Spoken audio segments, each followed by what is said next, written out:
Hello and welcome to the Bob Box. Let's talk about Stinger. Yes. I know you're looking at me funny. You may well be saying, "Oh, Callus244, this isn't Stinger's episode. This is Infernal Contraption's episode."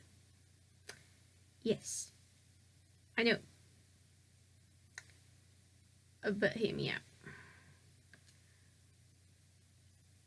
Way back in Series 3, when Stinger made its ill-fated debut, the team contained one Jonathan Pillay. After Series 3, though, Jonathan left the team and made a robot of his own. It was based on the Stinger concept: 2 wheels and a weapon. Only this robot was armed with a spinner of the drum persuasion as opposed to Stinger's mace. This robot was called gyro. Was it gyro? I don't know. A gyro was finished on the day of the Series 5 qualifiers, and the team got bad news right from the start.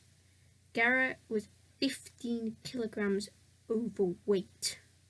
Okay, question 1. How the HE double hockey stick did Gyro end up being overweight by that much?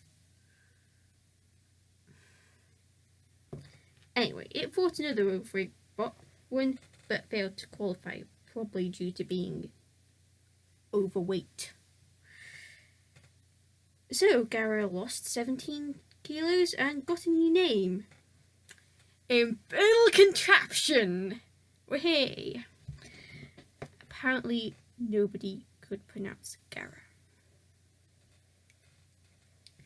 Infernal Contraption finally made its debut in Series 6 Heat E, fighting Acrobot 3, Infinity and 259. You might remember this fight from Acrobot's episode 3 weeks ago. Anyway, as soon as he found out who he was up against, Jonathan promptly said he did not like the numbers 2, 5, 9. Infernal Contraption also prompted Jonathan Pierce, the commentator, to use some Buffy speak. His weapon also got up to speed in 3 seconds, so that's pretty good. But this fight was all about avoiding 259. The first thing the Infernal Contraption did was attack 259, taking out one of 259's weapon belts. It then got shoved a bit by Infinity, but it strayed into the path of 259 and took the brunt of the attack. It also allowed Infernal Contraption to get 3, but one accidental shove by Acrobot 3 sent Infernal Contraption into 259's disc, costing Infernal Contraption a back panel. You see, 259's weapon was still alive. Acrobot 3 then shoved Infernal Contraption, doing damage to one of the wheels. Meanwhile, Infinity drove into the pit release and drove into the pit. Infernal Contraption then got attacked by 259, doing more tyre damage. Just what they always wanted. Not. And also did more armour damage and internal damage and taking a wheel out of commission kind of damage. 259 attacked Infernal Contraption some more, which is definitely not what they wanted, sending the poorly Axelbot to Sekilolot. Sekilolot shoved Infernal Contraption out of the CBZ but into the path of 259. Sekilolot's claw was also close when 259 let rip one last attack, only for Infernal Contraption to drive into the pit of oblivion. It couldn't quite fit in, though, as Infinity took up so much space. The ref bot counted Infernal Contraption out too, because it wasn't quite in oblivion. Jonathan Pillay considers his fear of numbers 2, 5 and 9 to be completely justified. Now let us consider Robot Wars Extreme 2. Infernal Contraption was in the University Challenge, representing Imperial College London, as its team either worked or studied there. In round 1, it fought CV and Behemoth and got compared to Stinger, which had ascended to Robot Wars legend status since Jonathan Pillay left the Stinger team. Well, that was in the eyes of Jonathan Pierce anyway. Oh, and there was a wee bit of trash talking Behemoth. Oh, and CV wanted to take out Infernal Contraption because they were scared of Infernal Contraption's weapon. Behemoth attacked Infernal Contraption first, shoving it around the arena a bit before focusing on CV, flipping it over. And CV could not self-right. But Behemoth flipped it over it anyway. Infernal Contraption stayed out of the way. Behemoth attacked CV, got axed a little bit, got into the centre of the arena, and died. It turned out CV got a lucky hit on a link. Infernal Contraption attacked CV too. This was back when Behemoth's weakness was listed as Kane. Infernal Contraption's reward? A fight against an old friend of theirs from Series 6. By which I mean Infinity, the one it shared a pit with in that brief and shining moment. The robots stayed apart, but Infinity's instances may have taken a hit since they looked to be a bit buckled.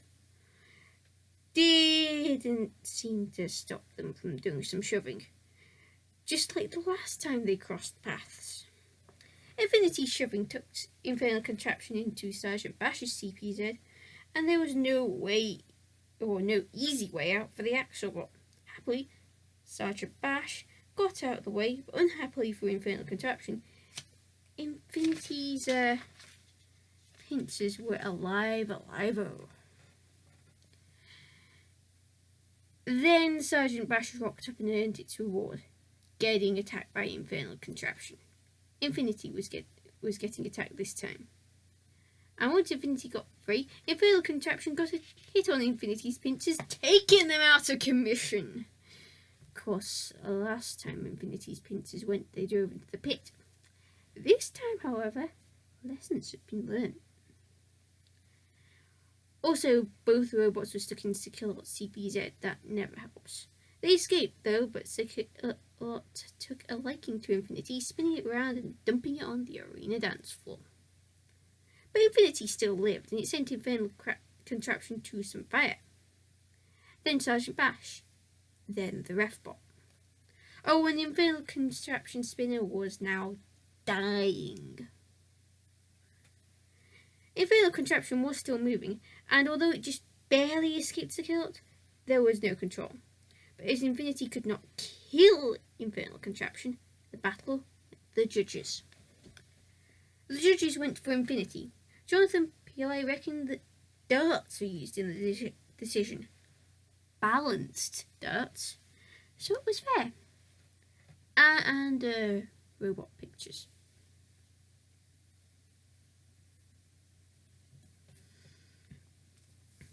Interesting theory. Still outlined.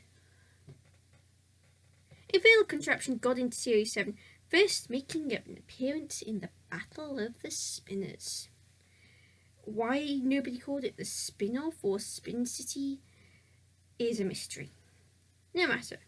Infernal Contraption ended up against Shredder Evolution and Barbarous 2 in a bit.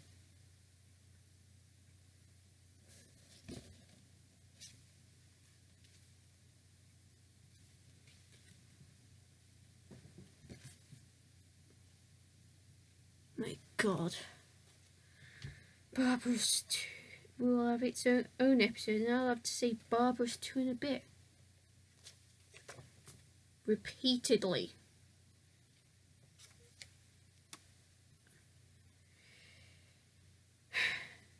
Regardless of the battle's name, Infernal Contraption wanted to take on the House Robots. Infernal Contraption took on Barbarous 2 and a bit first, as did Shredder Evolution. A thing flew off a robot. Shredder Evolution then shoved Infernal Contraption into a wall. They're good at that, just ask S3. Both Barbarous 2 and a bit and Infernal Contraption took the brunt of Mr. Psycho's attacks after they strayed too close to that particular house robot.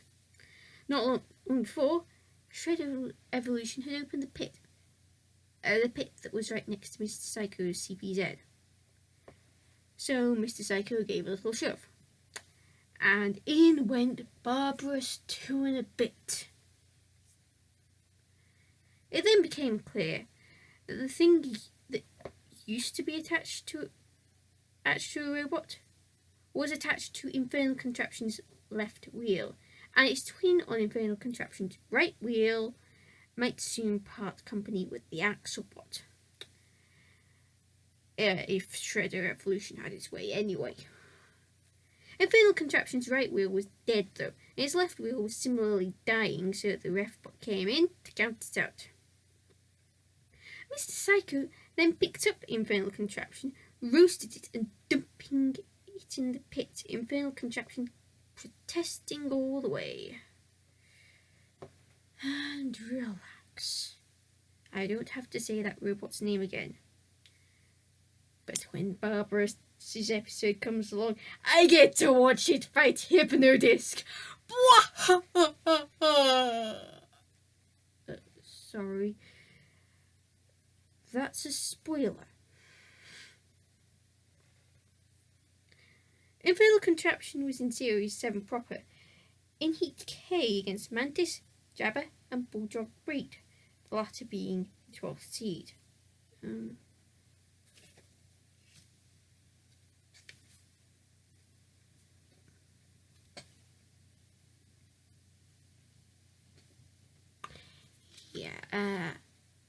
Spoiler, the spoiler involving a spinner and Bulldog Breed has not been included due to me running out of my spinner quota. Spinner quota? Spoiler quota.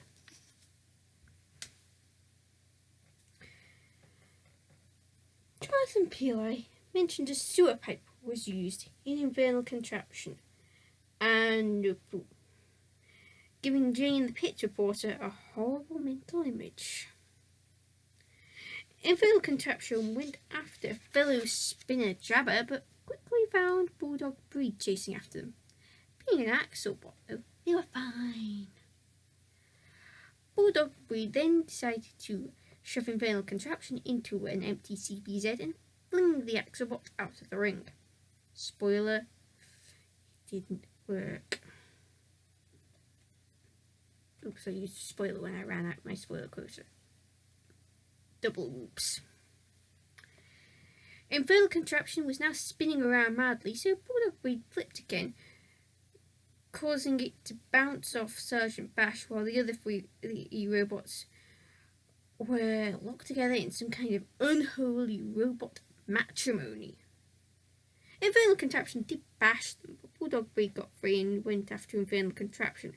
It strayed too close to Mantis too, which didn't help its cause, given that those tyres could be toasted in Mantis' crusher.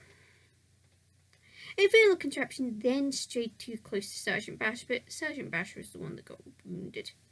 Mantis then opened the pit, but Annette started to escape from Bulldog Breed. And entanglements with devices were not allowed in that series. The fight went to the judges as all were still alive. The judges ruled against Infernal Contraption. Bulldog Breed's net, though, we'll pick that up when the time is right. After the plug got pulled, Infernal Contraption was retired and became a display piece to Imperial College London, living there for 8 years. Then it got brought out of retirement by one of its old team members, Gary Ewer, and gained 3 new team members. The team name changed this time from the Imperialists, because Imperial College London, to Team Infernal Contraption. It made its appearance in Series 8 after several cameos in the opening titles, fighting against Beast, Crazy Coupe 88 and the robot Gabriel. Oh, and still had the sewage pipe, the Infernal Contraption. Infernal Contraption first attacked Beast, bumping into it, and then got a hit on the robot Gabriel. It then went all sluggish and stayed out the way for a bit. But they recovered from that and chased after the robot Gabriel and dodged Beast. Crazy Coupe 88 had already died in Dead Metal's clutches. Beast then shoved the Infernal Contraption onto the flame pit. It got away and opened the pit release, and after going after Beast again. Unfortunately, it went up against Beast's flipper, and the gyroscopic forces took Infernal Contraption into the pit. The pit that Infernal Contraption had just opened. Oh, that was a mistake. Alas, at this point, the stars stopped aligning for Infernal Contraption.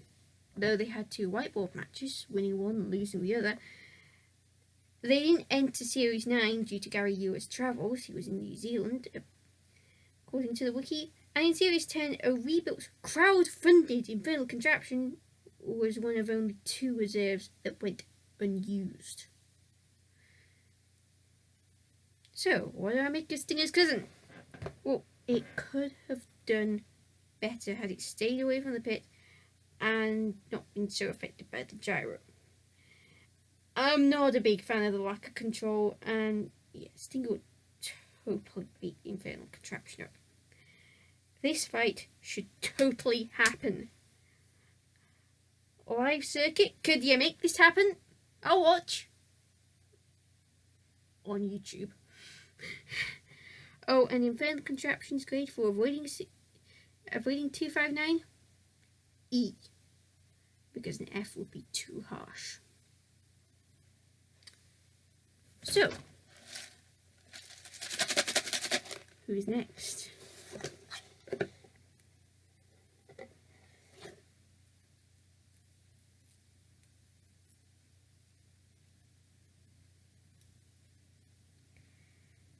It's Razorblade.